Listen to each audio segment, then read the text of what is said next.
So what's a PID controller? It's a generic controller. It's not, there is no intellectual property behind a PID controller. Anyone can build it. You can go to the market and build a PID controller, no problem. You can build the components, you can tune it, and you can work. So what it does, it works on feedback primarily. Without feedback, it's a blind controller, right? It attempts to correct the error between the set point and the PV, and it's doing the calculations every minute or every second or every microsecond. It calculates the output, gives it to final control element, which causes the adjustment of PV, and eventually the set point and PV should merge. So that's PID controller. Just look at the highlighted keywords. If you know this, you know everything about the definition of the PID controller. So let's take an analogy. How does, let's say when you are driving a car or you are driving a bike, you are actually working like a PID controller. Okay. So we'll try to analyze how each of these terms come into play. Okay, when you are driving a car. So let's say your desired position, you want to switch lanes from A to B. The desired position is next lane is your set point. You are a PID controller. The angle of the wheels is your output. Okay. And there are disturbances, there are winds, there are other people, all those things. We'll come to that later. And then you see the car position based on your output. And then you feed back that signal, whether you want to turn the control back or turn it more like that. So let's see, I will try to explain it with graphics, how it works. And of course I have taken Honda, which I like very much. So let's say you are going in a straight line and you want to turn to a next line. So you have this degrees of freedom, you can turn left, you can turn right, and go. So let's say you want to change into the next lane. Okay. So how would you do it? You see the error, you change the controller output, change the angle, and as your output or as your error is reducing, you reduce the output, right? That's what you are doing. So you change the signal, you start moving, this is the possible trajectory, and you start moving towards that lane. Now notice that as you are moving, you are correcting the output.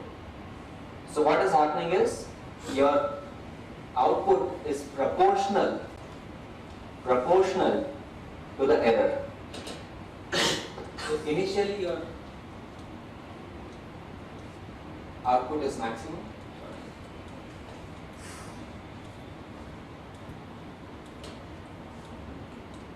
Initially your output is maximum, and then when the error is 0, the output goes back to 0. This works mostly. Okay, this is a pretty good algorithm, and you figure out that whenever you want to change lanes, you change the output, and when the error is 0, you turn it back. Most of the times it works without disturbances or without any external factors. Let's say you are turning slowly and you see there's someone approaching from the back very fast. Okay, so you turn the output very fast. What causes it to overshoot? Then you turn it back again to a bigger angle. Because you are far off, the error is worse, so you go it in the opposite direction. So what happens eventually is you will be fluctuating. Okay, and that's where a high gain comes into picture. If you have a higher gain, then you would oscillate. That's what you would see in your control problems also. So gain should be as low as possible, but if it's as low, then you might take forever to reach there. So it's a trade-off between stability and speed, and that only you can work when you have done a lot of tuning and it's based on your intuition. No one can teach you this, but if you do a lot of things yourself, you'll be able to figure it out eventually. So P control works well, you have figured it out and you change the control, change the output, you reach there and everything is fine. What happens when you have some external disturbances? Let's say you have some crosswinds coming in, going to this direction, you have crosswinds coming in. In this particular way, you turn your wheel to a predetermined angle, what you initially thought. Okay. And because of the crosswind, you are still not moving in that direction because there is an opposite force in that. So what you have to do is you have to turn it a little bit more, right? Your initial angle, you have to turn it a little bit more, and then you will start moving. So when you start moving, because of the crosswinds, and you are reducing the error, as you very well know from your previous experience, you are reducing the output. But because of this, you do not reach your position. Okay, you are stuck.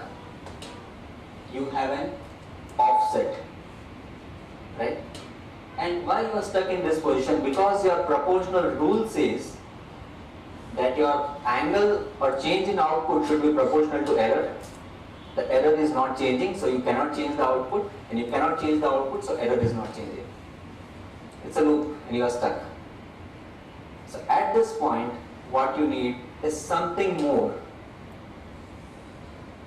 Maybe you need to turn it a little bit more so that you overcome this wind and go to that next lane which you want.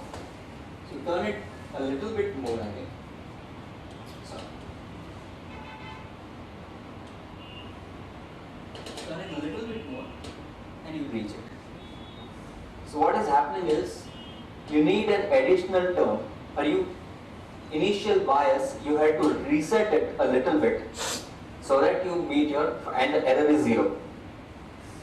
So this works in this particular case. The crosswind is, let's say, right now 10 kilometers per hour. Okay, and you have figured out that you need to move by additional 5 degrees and you will reach there. Let's say the crosswind is moving at 20 kilometers per hour. Again you will be stuck, then you will need to move it 10 degrees. So each time your disturbances change, you have to reset your gain so that the error is 0.